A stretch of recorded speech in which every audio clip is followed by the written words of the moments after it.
নমস্কার বন্ধুরা, আজকের এই ভিডিওটিতে আপনাদের প্রত্যেকের জন্য খুবই গুরুত্বপূর্ণ। আপনারা জানেন যে ইতিমধ্যে ভোটার ভেরিফিকেশন বা হিয়ারিংয়ের নোটিশ অনেকের বাড়িতেই কিন্তু পৌঁছে গেছে। কিন্তু নোটিশ পাওয়ার পর আপনারা অনেকেই চিন্তায় পড়েছেন যে আপনার কাছে হয়তো বার্থ সার্টিফিকেট নেই, পাসপোর্ট নেই, এমনকি মাধ্যমিকের সার্টিফিকেটও নেই। তাহলে কি আপনারা ভোটার কার্ড বাতিল হয়ে যাবে? হেয়ারিংয়ে আপনি কি দেখাবেন? আজকের এই ভিডিওতে আমি আপনাদের সাথে জানাবো কোন কোন বিকল্প নথি ব্যবহার করে আপনি কিন্তু খুব সহজে এই হেয়ারিংয়ে সফলভাবে সম্পন্ন করতে পারবেন। এবং ভিডিওটি স্কিপ না করে শেষ পর্যন্ত কিন্তু দেখুন। তো বিকল্প নথি হিসাবে আপনারা কি কি ব্যবহার করতে পারবেন? বন্ধুরা, হেয়ারিংয়ের জন্য নির্বাচন কমিশন মোট 12টি নথির কথা বলা হয়েছে। আপনার কাছে বড় বড় সার্টিফিকেট না থাকলেও নিচের সাধারণ জিজ্ঞাসাগুলো কিন্তু বড় বড় প্রমাণ হিসেবে কাজ করবে। প্রথমত, ব্যাংক বা পোস্ট অফিসের বই। আপনার যদি পুরনো কোনো ব্যাংক অ্যাকাউন্ট বা পোস্ট অফিসে কোনো পাস বই থেকে থাকে তবে সেটি কিন্তু অবশ্যই সাথে রাখুন।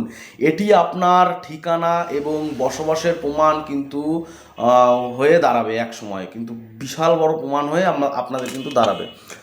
তো দ্বিতীয়ত, আপনারা জমির নথি বা বাড়ির কাগজ। কিন্তু আপনার বা আপনার পরিবারের নামে যদি কোনো সরকারি ল্যান্ড, আলটিমেট বাড়ির বরাদ্দ শংসাপত্র থাকে তবে সেটি কিন্তু হেয়ারিংয়ে অবশ্যই আপনি দেখান।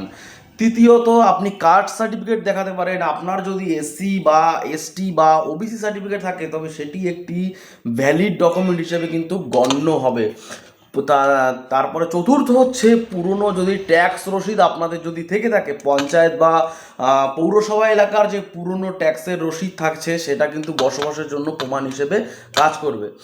আর আর এখানে জানিয়ে রাখি, একটি খুব জরুরি কথা মাথায় রাখবেন। অনেকে ভয় পেয়ে তাড়াতাড়ি অনেকের কোনো জাল বা ডুপ্লিকেট বার্থ সার্টিফিকেট বা নথি জোগাড় করার চেষ্টা করেন।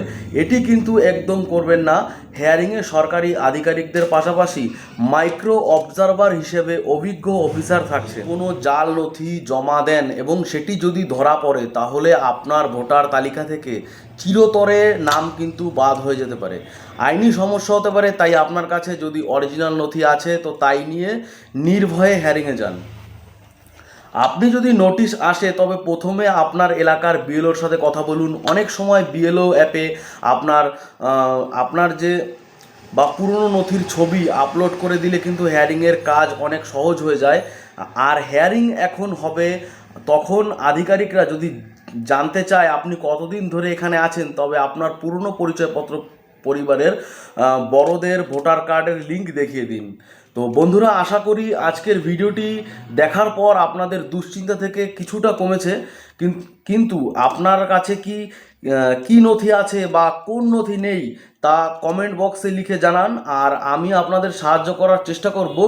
এই ভিডিওটি ইনফরমেটিভ মনে হলে একটি লাইক দিয়ে এবং আপনার বন্ধুদের সাথে শেয়ার করে তাদের সাহায্য করুন। আর এই ধরনের আপডেট পেতে আমার চ্যানেলটিকে এখনও সাবস্ক্রাইব করে রাখুন। দেখা হচ্ছে পরবর্তী কোনো ভিডিও নিয়ে। তো সবাই ভালো থাকবেন, সুস্থ থাকবেন। ধন্যবাদ।